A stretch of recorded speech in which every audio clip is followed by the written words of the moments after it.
মা যদি রাগ করে সন্তানের জন্য বদদোয়া করেন, পরে সন্তান ক্ষমা চাইলে এবং মা তাকে ক্ষমা করে ভালো দোয়া করলে বদদোয়ার কোনো প্রভাব সন্তানের উপরে থাকে নাকি চলে যায়?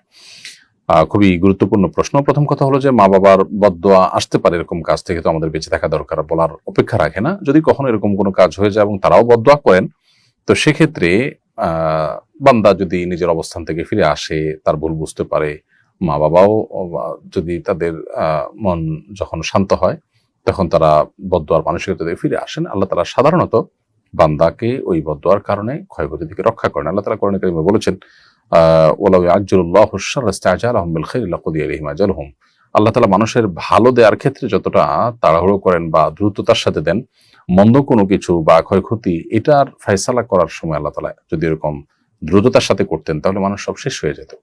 এখান থেকে বোঝা যায় যে বদদোয়া করার পর যদি মা বাবার মনের পরিবর্তন আসে, আল্লাহ তাআলা আশা করা যায় তাকে রক্ষা করবেন। যদিও বদদোয়া করার পর সেটাকে আবার ফেরত নেওয়ার অপশন নেই, তবে মানুষ যখন ফিরে আসে এবং মানুষ যখন আল্লাহর দিকে রুজু হয় এবং তার মনের অবস্থা যখন পরিবর্তন হয়ে যায়, আল্লাহ রাব্বুল আলামিন মনের অবস্থা ভালো জানেন।